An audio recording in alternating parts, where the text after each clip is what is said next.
What's going on, everybody? This is an episode from the No Gimmicks Needed Wrestling podcast. Do you like podcasts and you want to see the full podcast? Make sure you check out the No Gimmicks Needed Wrestling podcast on all your podcast platforms, such as Apple Podcasts, Google Podcasts, Stitcher, Spotify, iHeartRadio, among many others. But you're listening to the episode right here on YouTube, so make sure you hit that like button and below, and make sure you hit the subscribe button to NC Studios and NC Level Up for all your gaming needs. This is the Nerd Coalition. Enjoy the TNA. We already know the company very well, and I know me and Prime probably know more so than y'all do. But like I said, I've been watching TNA since 2004. I'll say really started getting into it in 2005. Old school TNA, Ultimate X, Monsters Ball, Lockdown, Slamversary, all that great stuff that they had there, and just really build up the years and the years of, when Kurt Angle came and Booker T came and we had the main event Mafia, and I was loving TNA. And then 2010 came and Hogan came and Bischoff, and they just stripped everything down from TNA and they wanted to make it their own WCW, and they kind of damn near killed all the way TNA. Then the Dixie Carter, something happened with Dixie Carter, then we lost it on Spike TV. And then it went to, then they tried to merge that in Global Force Wrestling, because Jeff Jarrett went off and did Global Force Wrestling. Remember that, Prime? Mm-hmm. They tried to merge that together, and that didn't end up working out. Then they couldn't find a TV. And then he tried to, and then he tried to sell fake gold. Yeah, that shit was terrible. So, what more is there to do? They was like, so then they started calling it Impact Wrestling. It wasn't TNA no more. It was Impact Wrestling. And honestly, I didn't like it as Impact, but I dealt with it. At least I knew what it was at. And they were on Access TV. I still don't know how to watch Impact Wrestling. Not on Access TV. I don't have Access TV. I don't know where it is. I can never find it unless you go get the Fight TV app and pay for it off of there. I think they got like a fight pack, don't they? I don't know. I used to have it on my TV. I just had to find it, but because that's when New Japan was coming on Friday nights with Access, so you just have to find it. When I had Pluto, they had a whole Impact Wrestling network, but they were just showing stuff from 2016, 2017, stuff like that. They wasn't showing anything recent. They were just showing reruns of different Impacts and pay-per-view shows, So back when it was at its worst, it was worse. Back when they had them 50 people shows. Well, guess what? TNA has returned early this year when they came to the Hard to Kill pay-per-view. They did a whole revamp. Scott D'Amore did a whole revamp of TNA, and we got new championships. We got the logo came back. They're going on the road. People was buying what this man was selling when it came to TNA. And I was like, and TNA has had one of the hottest months that TNA has had in forever. Which also got them to get stars such as Nick Namath, which is aka formerly known as Dolph Ziggler, Mustafa Ali. They have come and signed on to Impact Wrestling. Jordan Grace just was in the Royal Rumble and had a good showing in there, which does good for TNA. And we just had Trinity over there. She went back to WWE, but we got a good talent roster over there and good people that that's more welcoming to come in. So you're probably saying, well, why the hell you saying all this? Because it was just announced that Scott D'Amore has been fired by Anthem. Which is... Yeah. Huh? Yeah, I was out of nowhere. That was out of nowhere. Yeah. He gets fired. He's the president of TNA. He the one who said, we effing back when it was at Bound for Glory, going into Hard to Kill. And I have to say, I have been looking at more TNA clips since they came back to TNA on YouTube. I don't know where else to watch it at. And I'm just like, man, TNA's popping right now. And it makes it to like a third alternative for wrestling, because you already know the first two is obviously WWE and AEW. And so the question is, I was like, well, why the fuck did they fired him? Well, he was fired, and Anthem employee Anthony Cezone, I think his name is, was announced the new TNA president going forward. And everybody was kind of like struck, like, why the hell did this happen? And they were saying that it came over something about major bank like money issues. Saying that. I'm just gonna say this man literally saved this whole company, and he was loyal the whole time, and they leave, and they congratulated him on bringing TNA back and all that, getting them in this good position, and told him, "All right, you're going, bye." And that's his reward. It's fine, and it was kind of crazy.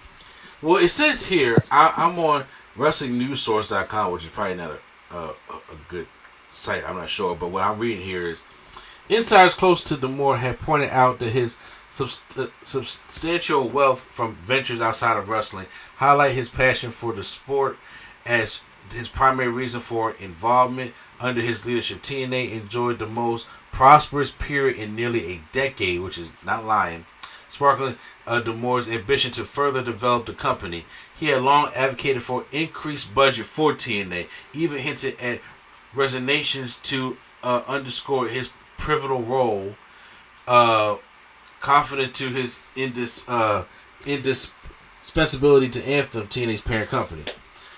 There was talks of him even trying to attempt to sign Braun Strowman for the 2021 Bound for Glory event, humorously proposed as Braun for Glory. Anthem, however, barked at Strowman's fee and did not want to even touch that. And from what I'm reading here, it looks like Scott D'Amore wants to bring in more money to TNA to because you got to spend money to get money, right?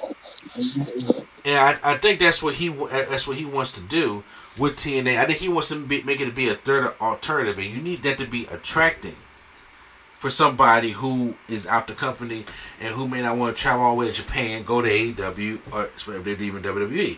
You got to make that third alternative kind of be attracting. But TNA needs money. They need something to update. They need to update their production. They need to update, like, if they're going to be traveling, going to bigger venues, you got to make the show interesting so it can help fill up that venues, help get your money back, right? Prime Minister there? Yeah, so that's what I would think is what they were doing. But I don't know if Anthem really cares about TNA wrestling. No, they do not. I really think it's a thing like Scott D'Amore's like, I want this to wrestling. I want to bring this back and make this an alternative and make it the shit again. Well, like it was back when I was watching in 2005 through 9. That's when I thought TNA was at its best. Between 2005 and 2009. Would you agree with that or no? It depends on it. Yeah, maybe yeah. I'm about to say, right. I think the years, I'm not saying everything was good, obviously, but I do think the years from 2005 to 2009 was better than like 2010, 2011, 2012, 2013. I don't know about 2013. I don't know about all that. You thought... I'd probably say 2011. You know 2013 was better than anything that happened in the early 2000s? Or mid-2000s? No, I'm just saying it was solid. It wasn't like... It was like decreasing, but it wasn't bad as, Yeah, I'm not saying... other shows that we can watch. You can start seeing the decline, though. Yes. Especially in 2012, 2013. But even with that still being... They lost their Spike TV company. I mean, their deal. First of all, Spike TV is not even a thing anymore, is it? When? I said Spike TV's not even a thing anymore, is it? Oh no, not anymore. It's something else. Because didn't it go to become Paramount because ABC Fan went to become Freeform, right? I think so. Okay. Well, I think with that kind of stuff, they want to he wants to showcase and bring people who don't know about Impact Wrestling, such as if we use Lady Sketch for an example, who don't know too much about Impact Wrestling. He wants to attract those kind of fans. Well, their champion Moose said, "Look, if Scott D'Amore ain't here, I'm not here." Now I know he's mad at the time when when he was saying that. I don't know if Moose will sit there and walk out of a good situation where he's on top, he's the champion. Because he ain't gonna go over to WWE and AEW and be in the same position. At least not when you first get there. So I mean, I know he don't really want to leave the situation, but there are a lot of people that are back there that love Scott D'Amore to the point where they don't understand his firing. What do you make of this?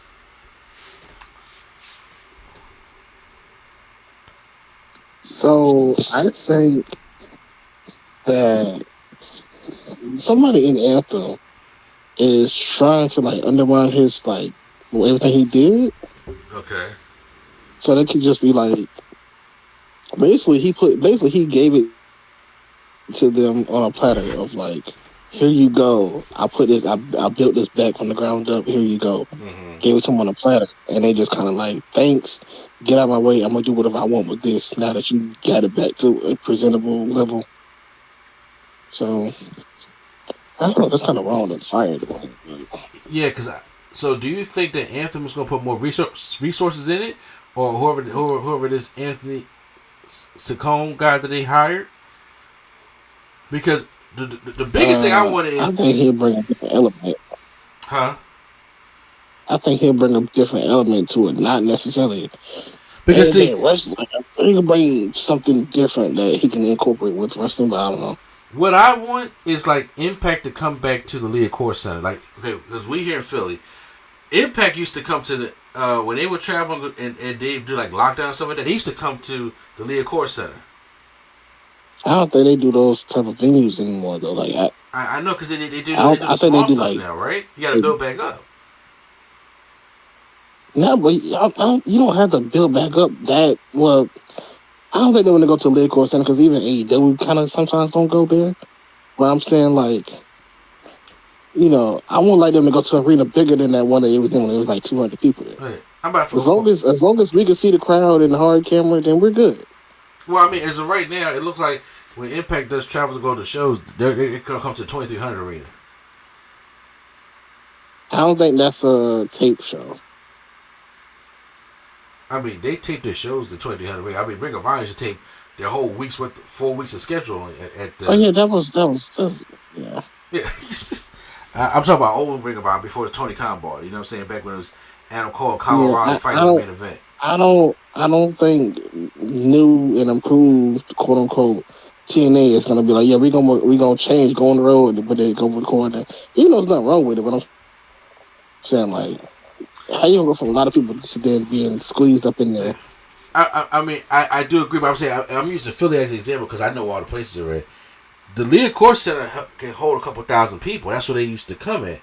And I'm about to say, because AEW still has to come there because AEW don't go to Wells Fargo Center. They should. Say it one more time? Huh? Say it one more time? I said, because the Liacouras Center holds about a couple thousand people. But I said, even when AEW come here, because you said they don't do Liacouras Center, I'm about to say they have to do something because they don't be in the Wells Fargo Center. No, I said they barely do it because they don't really do Philly like that. Yeah, well, I'm using it as an example. Yeah, and when they do it, they'll be in there, and then it still won't be that's what they want it to be.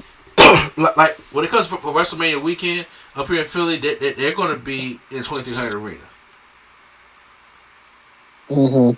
So, we're going to have that. But, I do want to see Impact in bigger arenas because obviously they're starting to get more of a crowd back into it. And I like that for them. And then you can get more people in there, especially, and sign Impact and really make something out of this thing. So, I think that's great. But just to fire this guy, who's really had changed this around for all the work that he's done for it, I don't know. I hope they don't go back to Impact. I hope that they just hard stop everything and then it just becomes boring all because I want 2024 to be the year of TNA. I want them to have a great year. Be like, yo, we worked hard for this. You know what I'm saying? Mm-hmm. So I don't know. We'll see what happens. There are some people that are saying that they should go over there and work for AEW now with Tony Khan. I mean, he could. He has a relationship with some of them since they are from TNA, so he could do that. He could do that, and shit, that's going to hurt TNA even more. So we gotta see how things play out. But we know how something is playing out, though.